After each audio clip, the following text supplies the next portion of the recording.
So if you like this video, please hit the subscribe button. We're really close to 500 subscribers, which is crazy. That's mind-boggling. So thank you all so much for the support recently. It really does mean so much to me. I can't believe this many people have even subscribed or watched my videos, so thank you so much. I really do appreciate it. It would be great if you could hit the subscribe button if you haven't already. Thank you so much for the support. Let's get right into the video now. So, I'd like to mention, by the way, the viewer who wanted this video, who recommended this video, is the whole reason behind this video. His name is Alex. I don't know how long he's been watching my ASMR channel, but he recently came into my Twitch chat, and yeah, he's basically the whole reason behind this video. So if you like this video, say thank you to Alex in the comments, because it's all him. Okay, I had to mention it. So we're going to start in 1943. That's when the Aperture Company first started. So Aperture Fixtures was founded in 1943 by Cave Johnson, the founder and CEO of Aperture Fixtures. They were a shower curtain developer at the time. Their shower curtains were made out of salt and asbestos because it was 1943. He sold many products all over the world, but specifically to the US military, because his shower curtains were basically indestructible. So he basically became a billionaire because the US military was paying him billions of dollars for his shower curtains. So this caused him to become insanely wealthy. By the next year, in 1944, this first little bit will go by quite quickly. So by 1944, Cave Johnson, founder and CEO of Aperture Fixtures, was a billionaire, and this made him purchase a massive salt mine in Upper Michigan, the state of Michigan, Upper Michigan, and the salt mine tunnels extended 4 kilometers below the surface. So basically it was a massive salt mine with tons of space. So the main structure for Aperture Fixtures was constructed at like the very bottom, basically, of this salt mine, and the plan was to build their way up through the salt mine. Now, some time passes, and by 1947, Cave has renamed the company to Aperture Science Innovators. And they changed the focus from shower curtains to science experiments and other broader science topics like theoretical physics or experimental physics. In 1947, Aperture receives Best New Science Company Award, regardless of the known fact that Cave's experiments were unorthodox and quite unethical at the time. A lot of his experiments put people's lives at risk, and he had very little regard for the test subjects that he was acquiring for his science experiments or tests.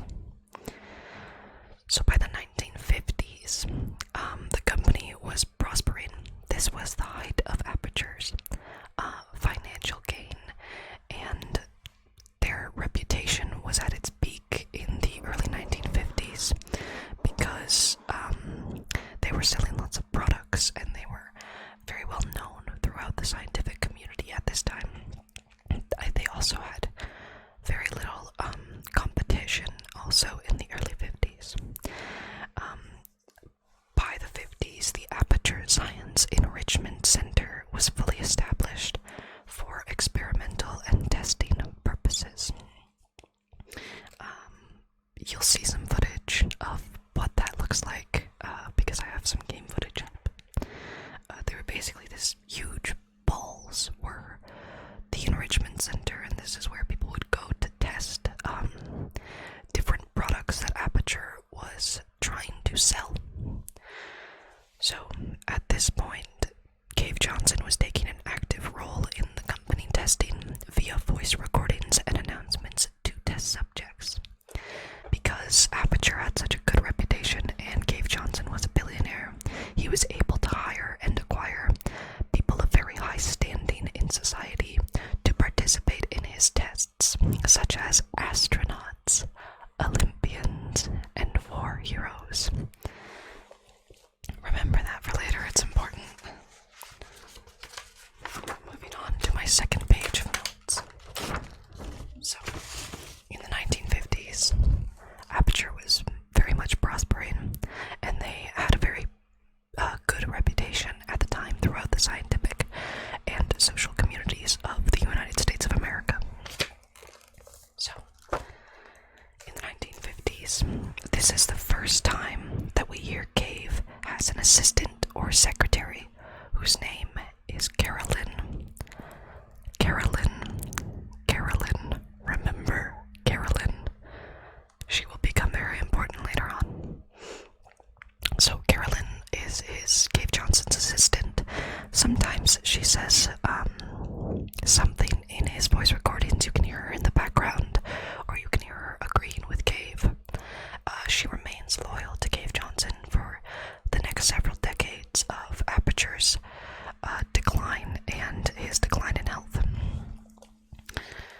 So, but at this time in the 50s, Aperture is in the process of developing what we know as the portable quantum tunneling device, or an early version of the portal gun that we see in the Portal games.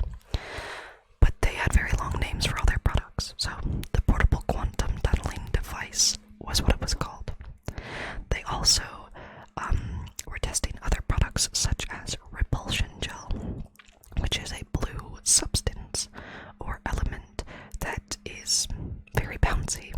If you step on it, it is called a repulsion gel because it repels any item or being that lands or touches it. It was first sold as an anti-diuretic to bounce food out of one's stomach. It was promptly removed from the shelves because it does not like the human skeleton, and it didn't do what Aperture wanted it to do, so it was removed from shelves for violating health and safety regulations, basically. They also were working on a product called propulsion gel, which was an orange substance that propels a person or thing and makes one gain speed very quickly. It's not really explained why propulsion gel was made or if it was ever sold, but it is in the game, so I thought I would mention it because you see it quite often. So, also in the 50s, Test Shaft 09 was constructed to test various Aperture products along with many other test shafts. Test Shaft 09 will become important later on, so try to remember that. But also, if you're here just to relax, you don't have to remember any of this and just listen to the whispers and, relax.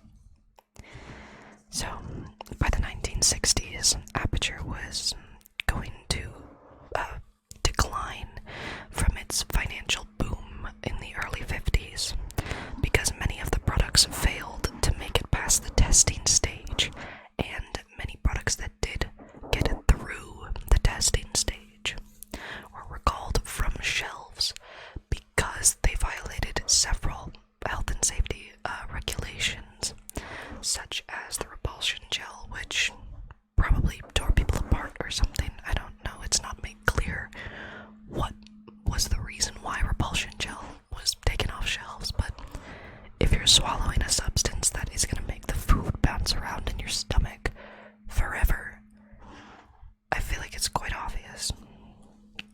Anyway, because in the 60s, Aperture was declining and hitting the end of its financial boom, the company began to struggle financially and socially. because its reputation lost a lot of credibility because none of its products were as good as they marketed it to be. Now, in 1961, Test Shaft 09, which I mentioned before, was sealed off because Cave Johnson knew that many of the experiments that were conducted in Test Shaft 09 in the Enrichment Center were highly unethical and extremely immoral, basically, because he had very little regard for people's well-being, especially the test subjects' well-being, and many test subjects had gone missing, or had died, or had been severely injured, or their blood was turned to gasoline. So, many things went wrong in Test Shaft 09, which could get the company put out of business, or could get Cave Johnson arrested. So he sealed off Test Shaft 09 in 1961 with a vitrification order so that he could hide his unethical experiments from the government or anyone who came to investigate at that time. And then in 1968, the late 60s, this is when Aperture was involved in a series of U.S. Senate hearings due to several missing astronauts that had gone missing after they were participating in Aperture's experiments. And so this also further ruined Aperture's already ruined credibility and reputation, because the government and the Senate couldn't prove that the astronauts had gone missing from the testing experiments. But it was obvious that something terrible had happened to them when they went testing. They just didn't have any proof for it because Cave Johnson had sailed off Test Shaft 09. So, yeah, this ruined Aperture's reputation to a further extent. Later that year, in 1968, Aperture was declared bankrupt due to loss of finances because of several reasons. Their products weren't selling because they couldn't get past the testing stage, and many of their products, which they created in the name of science, were actually pretty useless and directed towards the wrong demographic.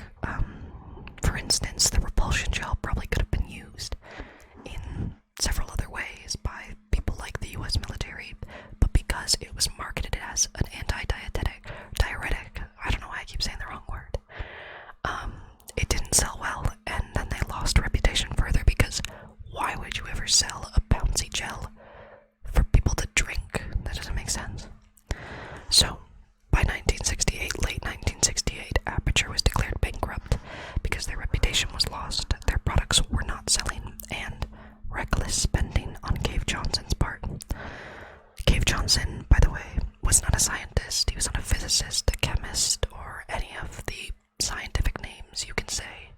He was just a man with a lot of money who wanted to create a science company, but he didn't know anything about science.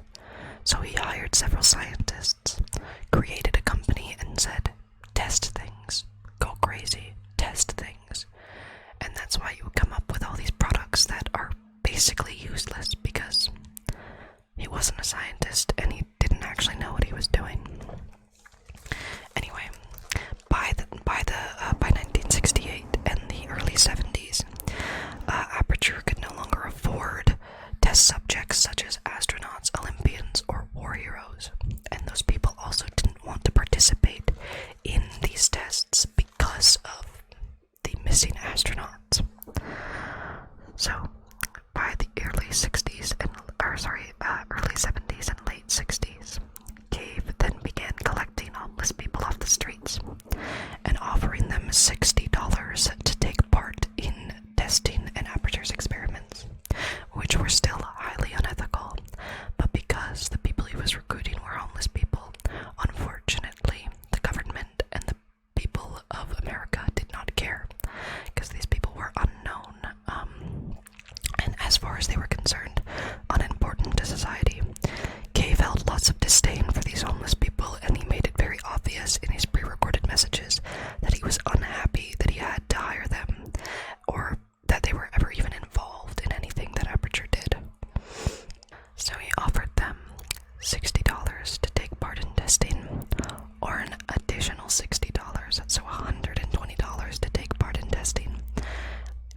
another $120 if a person would let Aperture scientists take you apart and put you back together again in the name of science. We're not very sure what happened to a lot of those people. A lot of them probably died or were severely injured or went missing, because that's just how Aperture does it. So by the 1970s, like I said, Cave was very open about his prejudice and dislike and disdain towards the homeless people that he was forced to hire and acquire for testing.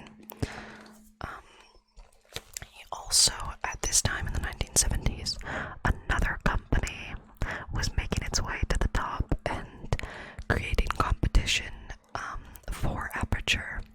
That company goes by the name of Black Mesa. If you didn't know, by the way, Half-Life, which is another Valve game, takes place in the same universe as Portal and Portal 2. So there are some crossovers from Half-Life into Portal. For instance, Cave Johnson's hatred for Black Mesa. He blames them for the Aperture's decline in finances and reputation. He says that Black Mesa stole lots of Aperture's ideas and products and sold them in a different way, which made them more successful.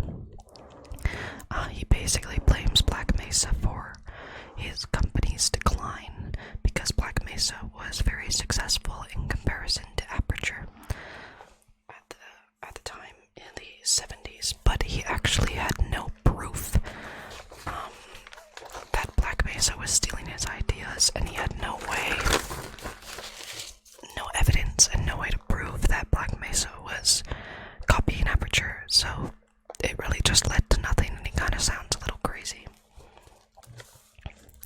By October 1976, Aperture was still in its decline, and test subjects were branched out to further people who they didn't have to pay, or test subjects that they didn't want to pay. Contained child orphans were forced to test, psychiatric patients, and the elderly, because they needed test subjects. Anyway, at this time in 1976, Cave laid out a 3-tier plan for the future of Aperture, which he hoped would bring back Aperture's good reputation and hopefully bring in more finances, because they were severely bankrupt and had basically no money to support themselves at this point. So, the first tier in his 3-tier plan was called the Heimlich counter maneuver. We don't know anything about this tier because it's never explained. That's just the name. The second tier is called Take-A-Wish Foundation. Also, we don't know anything about this because it's never expanded upon. But the third and final tier is the most important tier. It was called the Portal Project. So finally, Cave decided that the most prominent and promising product that Aperture had created in the past couple decades was the portable quantum tunneling device. And he decided in 1976 that the Portal Project would be the best way to go to create more finances and bring up the reputation for Aperture. So, because of the announcement of the Portal Project, this causes further development of the Aperture Science handheld portal device, or the ASHPD, or as we know it, the portal gun. So testing for the Portal Project meant that the construction of the Enrichment Center would have to take place in the 70s. This consisted of large testing chambers for the ASHPD and offices to observe the testing for the ASHPD. So by the time the 1980s come around, Aperture is still in financial turmoil, which leads to desperation from the company, from Cave, and the scientists who work for him. So Aperture needed a successful product in the 80s, or else they would become further destitute, or whatever. They were just very desperate at this time. So in 1981, Cave Johnson buys $70 million worth of moon rocks. Even though his accountants and money counters said that you can barely afford $7 worth of moon rocks, he buys $70 million worth anyway. This leads to the creation of conversion gel. Conversion gel is created from crushed up moon rocks, so moon dust. But what they learned from this is that conversion gel is a very, very good portal conductor. You can place portals on anywhere that has conversion gel or anything made out of this moon dust conversion gel stuff. That's why all of the portal surfaces in the game are white, because the conversion gel is white. The moon is white, moon rocks are white, blah blah blah, you get the point. So yeah, this leads to the creation of conversion gel, which is a good product, but only for the portal gun that Aperture hasn't sold yet, and Aperture hasn't fully created a stable portal gun at this point either.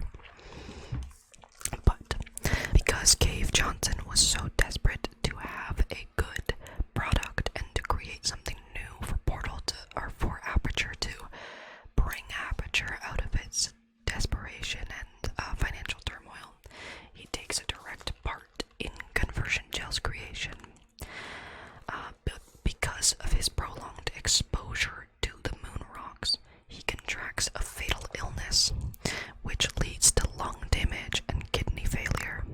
So he has just a small amount of time to live, basically. We don't know why Cave contracts this. He only says that it's because of his exposure to the moon rocks. And all that they call it in the game is moon rock poisoning. It could be a form of silicosis, because there's a possibility that there is some silica in the moon rocks. But we just don't know for sure. All he calls it is moon rock poisoning. But the point is that it's a fatal illness, and he doesn't have very, very long to live. Also at this time, because test subjects were so expensive, and because the test subjects that they were hiring were generally people of low class, or people like orphans or homeless people, he decided to make mandatory testing for all employees. So everyone who worked at Aperture was forced to take part in the testing that Cave wanted to get done for his company, so that they could work to make a more stable and consistent version of the portal gun to finally sell to whoever. So Cave states that since mandatory testing, the quality of the test subjects has dramatically increased, but employee retention has gone down. So that just means that the tests have gotten better, test subjects are more involved and better at the tests, but more employees are dying or getting injured or, quitting because they don't want to participate in unethical, violent, and dangerous tests.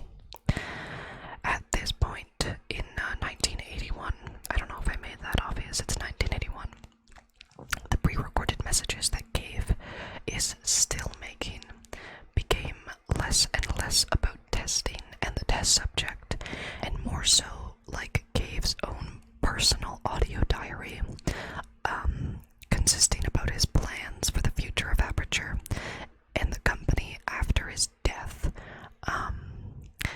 So yeah, this is when he starts ranting and raving about lemons and artificial intelligence and things like that. In 1982, this is when his obsession with artificial intelligence gets very intense, because he knows that his impending death is coming at almost any moment. So he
consented to this.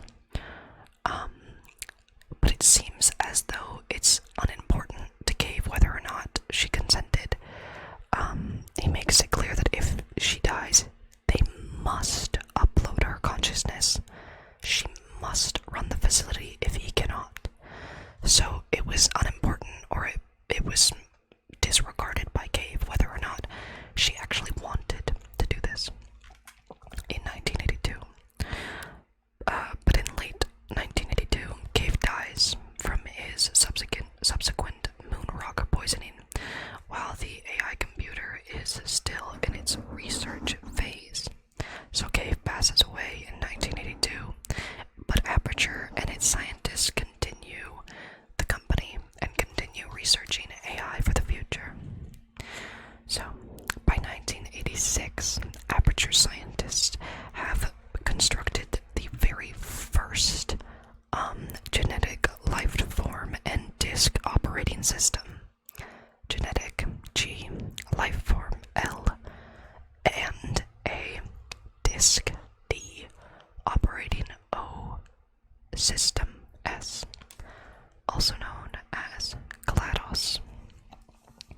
So GLaDOS is first constructed in 1986, like a very early version of her that doesn't actually work in any way. It's just a very early construction. But GLaDOS was created with the aim to further the Portal project and to hopefully give insight to the scientists into how to create a more stable and better portal gun. Because at the time in 1986, Black Mesa was also creating a very efficient portal gun, and it seemed like they were, or not portal gun, but they were working on portal technology, and they were much more successful at it than Aperture was. So GLaDOS was created with the intention to use GLaDOS and GLaDOS was supposed to further the research on the Portal project. And the construction of GLaDOS, the first one, was based off the AI research done years before, in 1982, when Cave Johnson had died. So, 11 years after the first construction, 11 years after the first construction of GLaDOS in 1986. So it's now 1997, 11 years after 1986. The construction was almost fully complete. They added several fail-safes, but the biggest one was the red phone plan. This was the fail-safe that in the event that GLaDOS was activated and became sentient and dangerous, there was an employee who must be sitting by this red phone at all times. If you picked up the red phone, GLaDOS would be deactivated and not kill anybody. Also, in 1997, Carolyn's memory and consciousness were uploaded sometime after the construction was complete. It is still unclear whether or not she consented to this, or if she was forced to do it. We just don't know. It's theorized that she died while being uploaded, but this is also unknown. Or at least her physical human body died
GLaDOS's personality to stop the murderous rage that she inflicted on them when she was activated.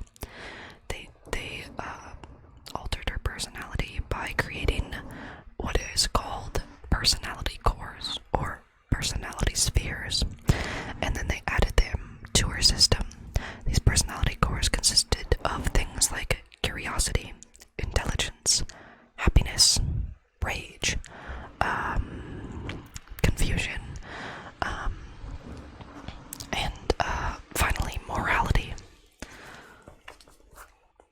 Flipping this over. So when the morality sphere was designed and created, it was meant to act as GLaDOS's conscience.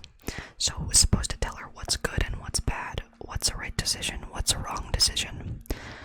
But an employee working at Aperture at the time, whose name was Doug Ratman, he argued that the morality core would be basically inefficient or insufficient to act as a conscience, because what he states is that you can always ignore your conscience. Nonetheless, they continued with their research and continued to construct these personality cores and do the best they could to activate GLaDOS without her murderous tendencies. So, anyway, some point in the late 90s, Aperture had its first annual Bring Your Daughter to Work Day, which ended in an unknown disaster which was probably caused by GLaDOS and something called deadly neurotoxin. After this disaster, GLaDOS was fitted with the morality core. Sometime after she was activated, and she claimed that since they added the morality core, she'd lost all interest in murder and only wanted to focus on science and testing. She also claimed that she wanted to conduct an experiment on the next Bring Your Daughter to Work Day using cats and boxes. She claimed to have everything that she needed for this experiment, except for a small amount of deadly neurotoxin. Now, the scientists who had all hope for GLaDOS and wanted her to be a good AI and listen to them and run the facility in a correct way said that, okay, we'll give you access to some deadly neurotoxin as long as it's in the name of science. You will see this as a reoccurring theme or a reoccurring flaw throughout Aperture's history. Cave does it where he just says, well, we're committing this heinous act because it's in the name of science, and maybe we'll get some good results out of it. And it happens here again with GLaDOS. They say, okay, we'll give you some deadly neurotoxin as long as it's in the name of science. So, in May 2003, on the annual Bring Your Daughter to Work Day, GLaDOS is activated as one of the activities for the daughters. But also, on this Bring Your Daughter to Work Day, there's a little girl called Jell, who is brought to the facility because she was probably the daughter of an employee that worked at Aperture. She brought in an experimental potato battery to show off as part of, like, I don't know, some science fair or something that they were holding. In this day, GLaDOS at one point became hostile and locked down the entire facility within 2 picoseconds, and she flooded the facility with deadly neurotoxin, killing almost everyone in the facility. Oh my gosh. Well, she killed lots of the scientists who worked there.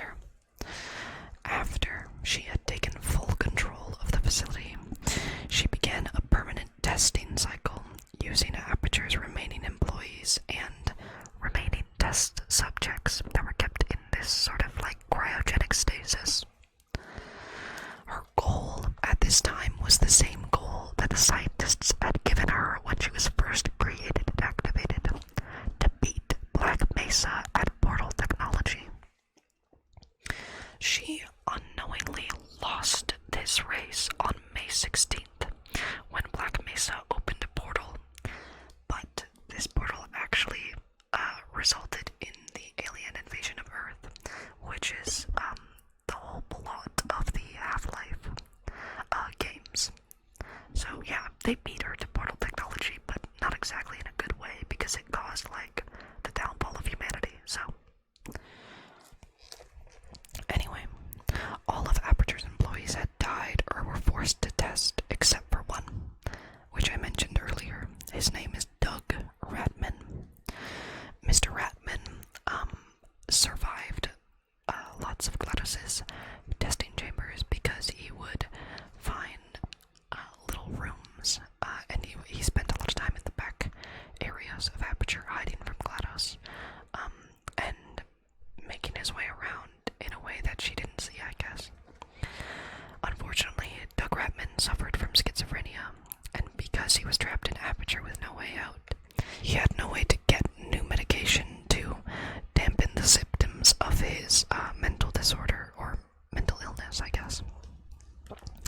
So, because he knew that he had no access to other pills, because he couldn't leave Aperture, he kept his last 2 pills for a day where maybe he could take down GLaDOS, or a day where he believed it would be right to take them and be in a good state of mind. So his condition caused him to hallucinate and form a close bond with a companion cube, which acted as his conscience, similar to GLaDOS's personality sphere. Doug Ratman's companion cube acted as his conscience and gave him advice while he was hiding from GLaDOS within Aperture's facility. Since Doug was the only person left in the facility, he wanted to find a way to take down GLaDOS.